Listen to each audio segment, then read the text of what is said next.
I always thought we were perfect, like some glossy magazine couple on a seaside vacation ad. James, my husband of 7 years, was the epitome of charm, polished, successful, and devastatingly handsome. He was the kind of man who turned heads when he walked into a room, leaving people wondering what he could possibly see in someone like me. And me? I played the role of the devoted wife to perfection, or at least, I tried. But tonight, as I stood in the middle of the grand ballroom of the Hampton estate, surrounded by the city's elite, I couldn't shake the gnawing sense that something was off. Beneath the glitter of our lives, cracks had been forming for months, subtle and insidious. Tonight, those cracks felt more like gaping chasms.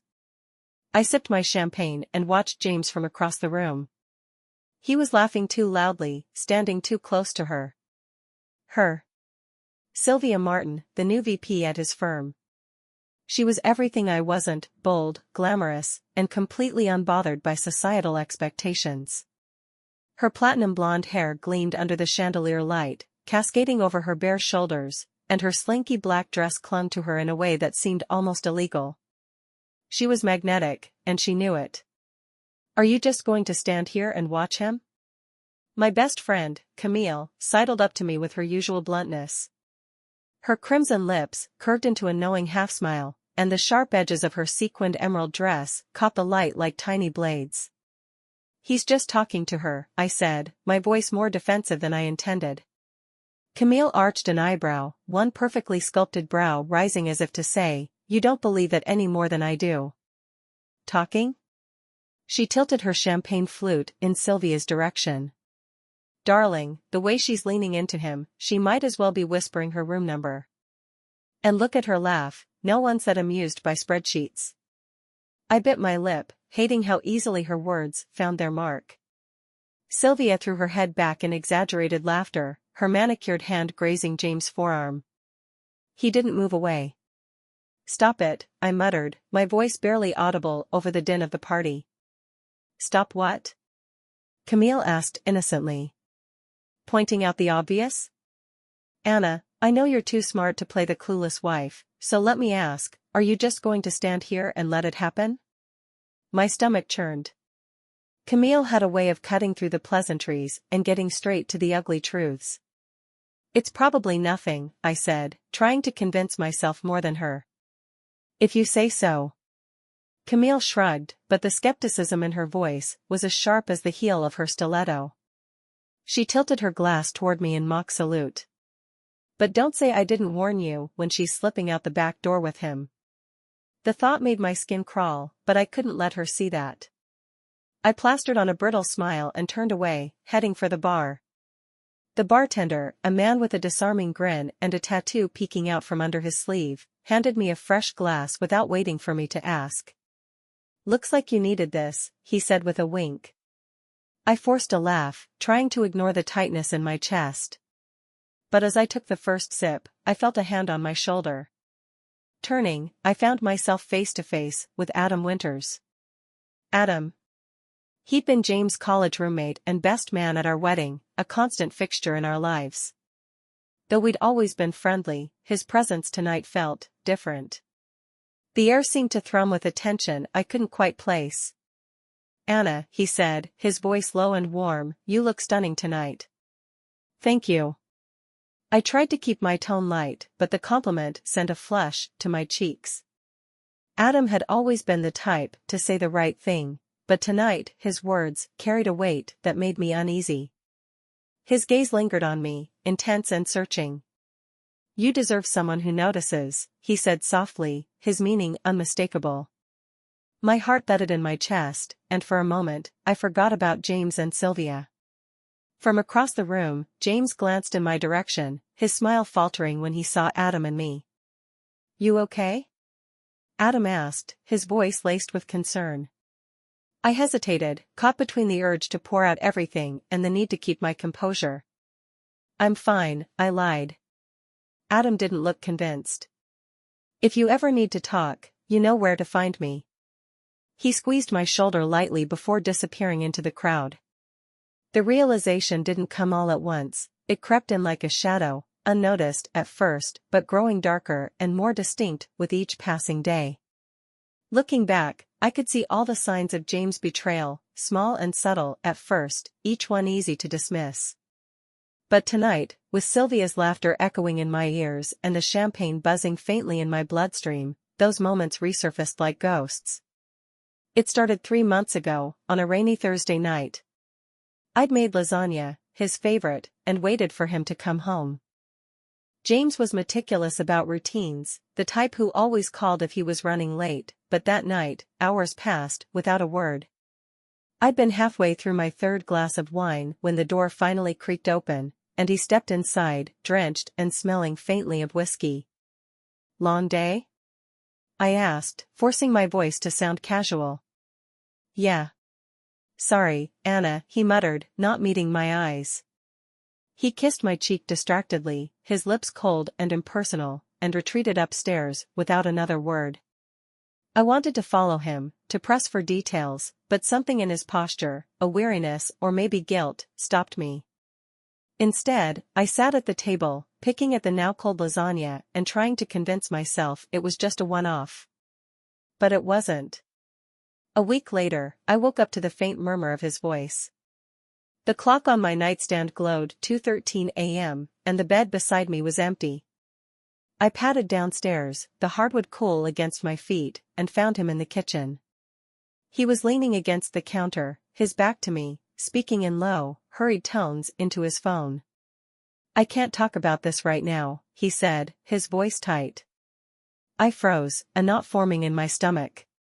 He ended the call abruptly, stuffing his phone into his pocket and turning to face me. His expression shifted when he saw me, a flicker of surprise, quickly masked by a strained smile. "Couldn't sleep?" he asked, his tone far too casual. "Couldn't find you," I replied, my voice sharper than I intended. "I didn't want to wake you." "Just some late-night work stuff," he said, brushing past me on his way back to the bedroom. I stood there for a long time, staring at the empty space he'd left behind, the faint scent of his cologne lingering in the air. Then there was the perfume. I found it on one of his shirts while sorting laundry. The scent was faint, floral but unfamiliar, clinging stubbornly to the fabric no matter how many times I washed it. "Who wears Chanel No. 5 to work?" Camille had quipped when I mentioned it, her voice dripping with sarcasm. I'd laughed it off at the time, telling her it was probably from one of his clients or coworkers. But the truth gnawed at me. James hated strong perfumes, he said they gave him headaches. Yet he hadn't mentioned this one, hadn't complained or even noticed. Last month, I caught him staring at his phone with an intensity that made my chest tighten. "Everything okay?" I asked, leaning over his shoulder. He tilted the screen away from me so quickly it was almost comical. "Yeah, just emails," he said, his voice a little too light, a little too rehearsed. "Must be some exciting emails," I teased, trying to keep the mood light. He laughed, but it didn't reach his eyes. "You know how it is." I didn't press further. Maybe I should have. 2 weeks ago, he forgot our anniversary. I'd spent the day waiting for his text, for some sign that he'd remembered, but my phone stayed maddeningly silent. By the time he walked through the door, it was already 7:30, and his only greeting was a distracted, "Hey." I bit my tongue, waiting for him to notice the candlelit table, the bottle of Merlot, the neatly wrapped gift sitting in his chair. It took him 15 minutes. "Shit," he muttered, running a hand through his hair when he finally saw the setup. "Anna, Don't," I said, my voice cracking. "Just don't." He didn't try to explain. He didn't even apologize, not really. He just sat down, poured himself a glass of wine, and acted like nothing had happened. And now, standing in the ballroom, I saw it again, that distance in his eyes, the way his smile seemed practiced, his laugh hollow. I couldn't ignore the feeling anymore, the gnawing certainty that James was slipping away from me. But what I couldn't decide, what I didn't want to decide, was whether he was letting go or if he was already holding on to someone else. From across the room, his eyes met mine.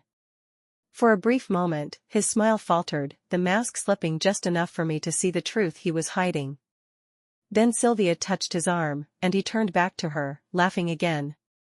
The gala was winding down, but the tension between James and me was only just beginning. I knew I should confront him, demand answers, but I wasn't sure I could handle the truth.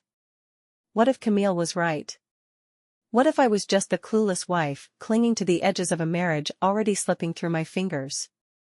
I made my way toward him, heart pounding, the distance between us seeming to stretch with every step. Sylvia was still by his side, her laughter trailing off as she caught sight of me. "Anna," James said, his smile forced and tight. "There you are." "Here I am," I replied, my voice cooler than I intended. Sylvia arched a perfectly plucked brow, her gaze flicking between us. "I'll leave you two to it," she said, her tone sweet but laced with something sharper. "Nice seeing you again, Anna." She brushed past me, her perfume lingering in the air. James turned to me, his expression unreadable. "What's wrong? What's wrong?" I echoed, barely able to keep the bitterness out of my voice. "You've spent the entire night glued to her side, James. What do you think is wrong?" He sighed, running a hand through his hair. "Don't start this here. It's not what you think." "Then what is it?" I demanded, my voice rising. Several heads turned in our direction, curious murmurs rippling through the crowd. James grabbed my arm, steering me toward a quieter corner of the ballroom. "Keep your voice down," he hissed. "Why?" I shot back. "Afraid someone might overhear and ruin your perfect image?" His jaw clenched, and for a moment, I thought he might actually yell back. But then he took a deep breath, his anger retreating behind a mask of calm. "Anna," he said, his voice low and measured, "Sylvia is just a colleague. That's all. You're blowing this out of proportion." "Am I?"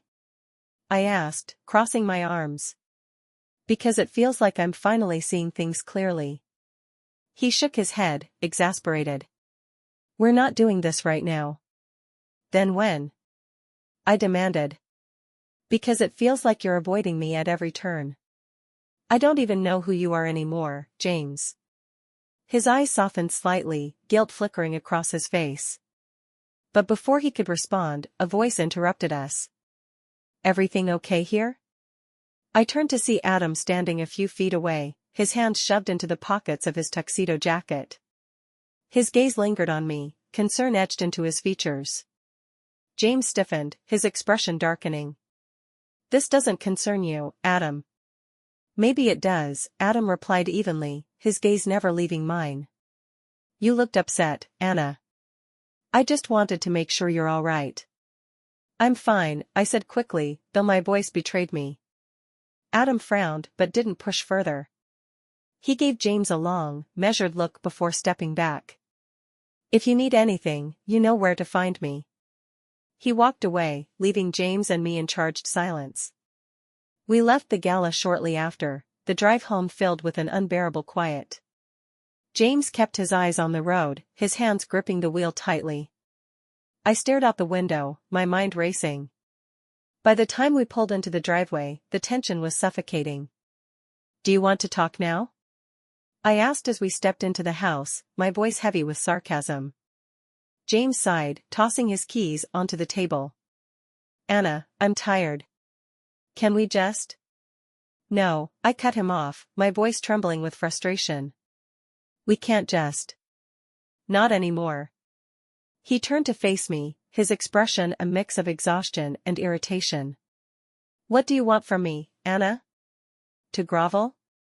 To apologize for something I haven't done?" "Then tell me," I shot back.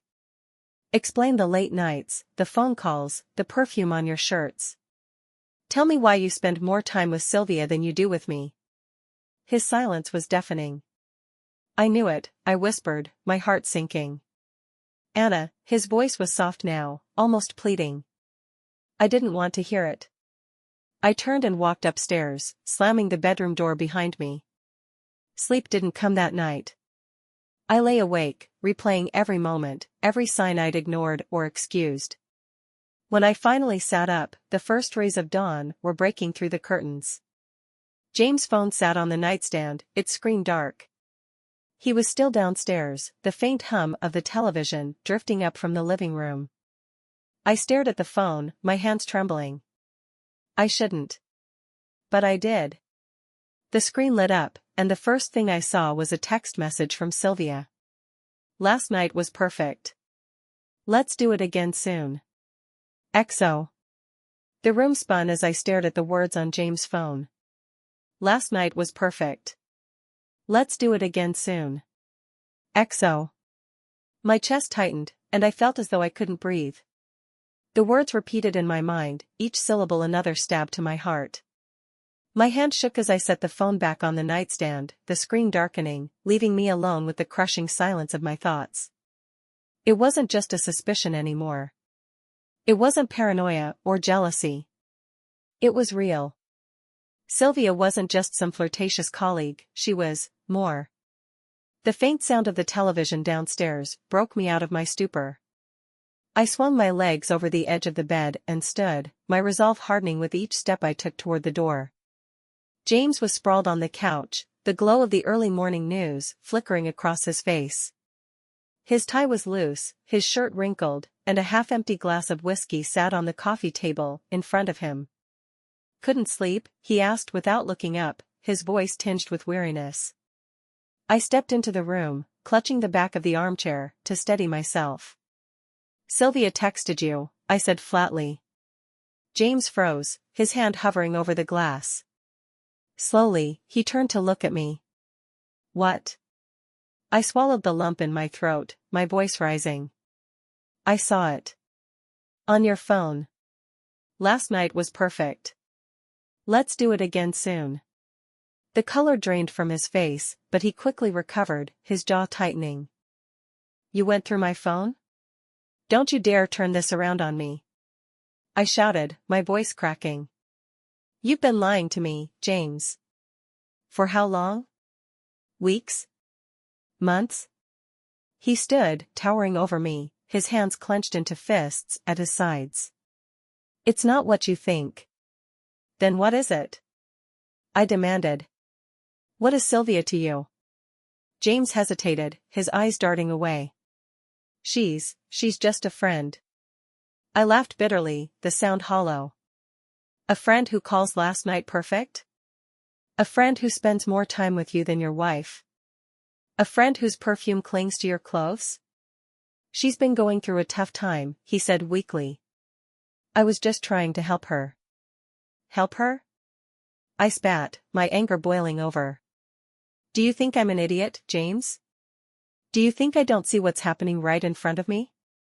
His face hardened, his defensiveness giving way to anger. Fine, he snapped. You want the truth? Yes, Sylvia and I have been spending time together. But it's not what you think. Then what is it? I asked, my voice trembling. He looked away, his shoulders slumping. I don't know, he muttered. It just happened. My stomach dropped. The words felt like a death knell, the final confirmation that everything I feared was true. You don't know? I repeated, my voice rising. You don't know if you're screwing around with another woman? How dare you? Anna, please, he said, stepping toward me, his tone pleading. It wasn't supposed to be like this. I backed away, my hands shaking. Then what was it supposed to be, James? What did you think would happen when you started sneaking around behind my back? He didn't answer, his silence speaking volumes. I grabbed my coat from the rack by the door, my heart pounding. I need to get out of here, I said, my voice barely above a whisper. Anna, wait, James called after me. We need to talk about this. No, I interrupted, my voice firm. You had months to talk to me, James. Months to be honest. But instead, you chose her. I opened the door and stepped out into the cold morning air, slamming it shut behind me. My breath came in ragged gasps as I hurried to the car, desperate to put as much distance between us as possible. As I drove aimlessly through the empty streets, my mind raced. I couldn't go home. Not yet. I needed space, clarity, something I couldn't find with James' betrayal hanging over me like a storm cloud. My phone buzzed in the cup holder, and I glanced at the screen. A message from Adam. Are you okay? Call me if you need anything. For a moment, I hesitated. But then I picked up the phone and dialed. Anna? Adam's voice was calm, but filled with concern. I need someone to talk to, I said, my voice breaking. Where are you? He asked without hesitation. I glanced around, realizing I had stopped in the parking lot of a small cafe. Coffee Haven, on 5th Street. I'm on my way. When Adam arrived, he slid into the booth across from me, his expression unreadable. What happened? The words tumbled out before I could stop them. I told him everything, the message, the confrontation, the lies. By the time I finished, tears were streaming down my face. Adam reached across the table, his hand covering mine. You didn't deserve this, Anna. None of it. His touch was warm, grounding, and for the first time that morning, I felt a flicker of safety. But it didn't erase the gnawing question in my mind, what now? As the hours passed, the answer began to take shape, fueled by equal parts anger and heartbreak. James' betrayal had shattered our marriage, but I wasn't going to let it destroy me. If he thought he could have Sylvia without consequences, he was about to learn how wrong he was. By the time I returned home, the sun was high in the sky, bathing the neighborhood in a false warmth that did nothing to soothe my fractured heart. James' car was gone. Good. I wasn't ready to face him again. The house felt eerily quiet, every creak and groan amplified in the silence. I sank into the couch, the weight of exhaustion and betrayal pressing down on me. But as I sat there, my anger began to transform, not into the cold resolve for revenge I'd expected, but into something else. Curiosity. The question I couldn't shake was why. Why would James risk everything for Sylvia? Why now, after 7 years of marriage? I needed to understand what had truly driven him to this, if only to make sense of the wreckage he'd left behind. I wasn't entirely proud of what I did next, but pride seemed irrelevant at this point. I grabbed his laptop from his office and opened it. At first, I found nothing unusual. Work emails, spreadsheets, presentations. All the hallmarks of James' meticulously curated life. But then I stumbled upon a folder buried deep within the directory, innocuously named House Plans. My heart raced as I clicked it open. What I found wasn't blueprints or renovation ideas, it was a collection of documents and photos. Bank statements, wire transfers, property deeds. And Sylvia's name was everywhere. My blood turned to ice as I pieced it together. James hadn't just been unfaithful, he'd been siphoning money from our joint accounts, funneling it into investments and purchases tied to Sylvia. A luxury apartment downtown. A startup in her name. And most damning of all, an engagement ring receipt dated just 3 weeks ago. He wasn't planning to fix our marriage. He was planning to replace it. I stared at the screen, bile rising in my throat. The betrayal was no longer just personal, it was financial, deliberate, and utterly calculated. And then, buried among the files, I found an itinerary. Paris, 2 tickets. Departure, Friday, 10:45 p.m. I didn't know exactly what I was going to do, but I knew I wasn't going to let James and Sylvia ride off into the sunset. Friday evening, I stood in the airport, my heart pounding as I scanned the crowd. It didn't take long to spot them. James, with his confident stride, Sylvia clinging to his arm, her laughter carrying over the din of travelers. I followed at a safe distance, my pulse quickening with every step. They approached the gate, chatting casually as if they hadn't just gutted my life. Then, as they handed over their boarding passes, I made my move. James. He froze, his shoulders stiffening as he turned to face me. Sylvia's expression shifted from surprise to disdain. Anna, he said, his voice strained. What are you doing here? What am I doing here? I repeated, laughing bitterly. That's rich, coming from the man about to run off to Paris with his mistress. Sylvia scoffed. This is pathetic. Come on, James. Don't you dare walk away, I snapped, my voice trembling with fury. You owe me an explanation. James opened his mouth to speak, but I held up a hand. Actually, don't bother. I know everything.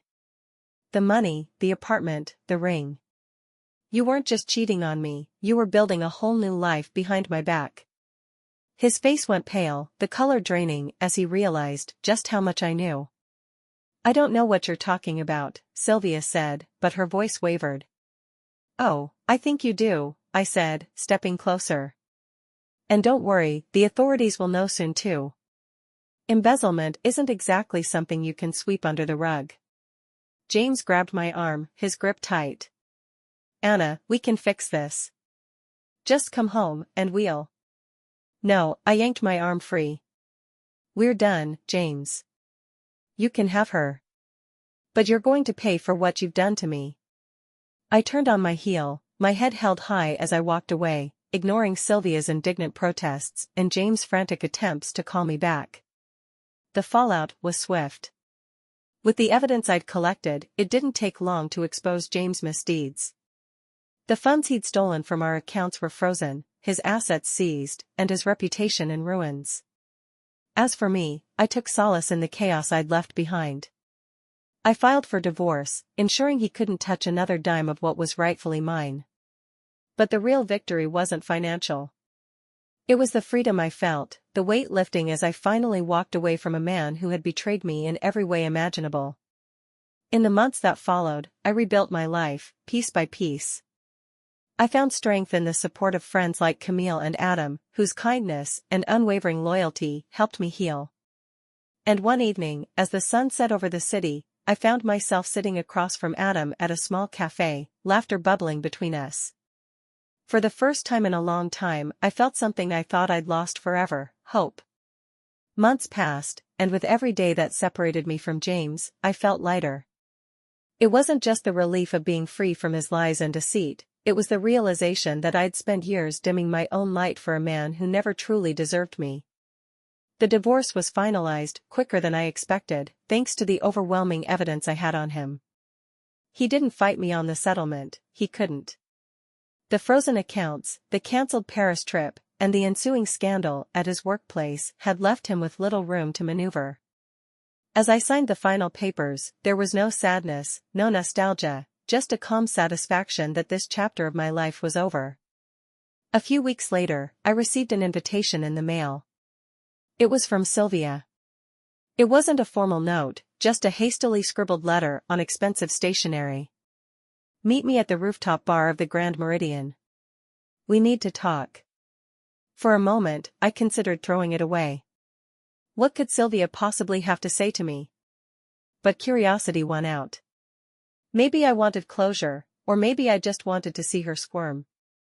When I arrived, the bar was nearly empty, the city lights twinkling below us like scattered diamonds.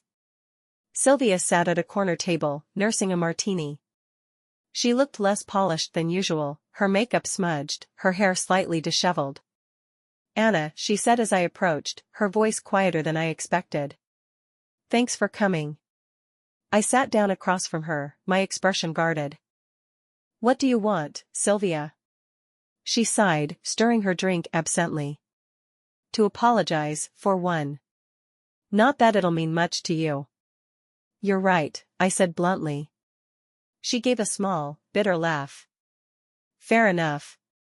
But there's more. I thought you should know, James, he's already moved on. Some intern at the office.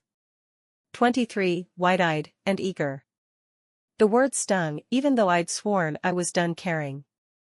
I'm not surprised, I said coolly. That's who he is. Sylvia leaned forward, her eyes tired. He's toxic, Anna. I thought I could handle him, that I'd be different. But he's worse than I imagined. The lies, the manipulation, her voice cracked, and for the first time, I saw her as something other than the villain in my story. I tried to warn you, I said, my tone softer now. She nodded. I should have listened. But I didn't, and now I'm paying for it. There was a long silence between us, the weight of shared experiences hanging in the air. Finally, Sylvia reached into her bag and pulled out a small envelope, sliding it across the table. "What's this?" I asked. "Closure," she said simply. "James doesn't deserve to get away with everything he's done. That's proof of some, let's call it creative accounting. Enough to make sure he can't worm his way out of what's coming." I hesitated, then picked up the envelope. "Why give this to me?" Sylvia looked me in the eye, her expression resolute. "Because you were right. About everything. And maybe this is my way of making it right." I didn't hear much about James after that. The evidence Sylvia gave me went straight to the authorities, and it wasn't long before he was facing a criminal investigation. His fall from grace was spectacular. The man who had once seemed invincible was now just another disgraced executive, his name tarnished beyond repair. And me? I thrived. I poured my energy into rebuilding my life, focusing on my career, my friends, and myself. Adam became a steady presence, offering support without expectation, and eventually, something more. One night, as we sat on a park bench overlooking the city, he turned to me, his eyes warm and steady. "You've come a long way, Anna," he said. "I'm proud of you." I smiled, the weight of the past finally lifting. "I'm proud of me too." He reached for my hand, and for the first time in years, I felt truly at peace. James once told me that I'd never make it without him, that I was nothing more than a footnote in his story. But as I stood on the rooftop of my new office building, overlooking a world of possibilities, I realized how wrong he was. This wasn't the end of my story, it was just the beginning. And I would write it on my own terms.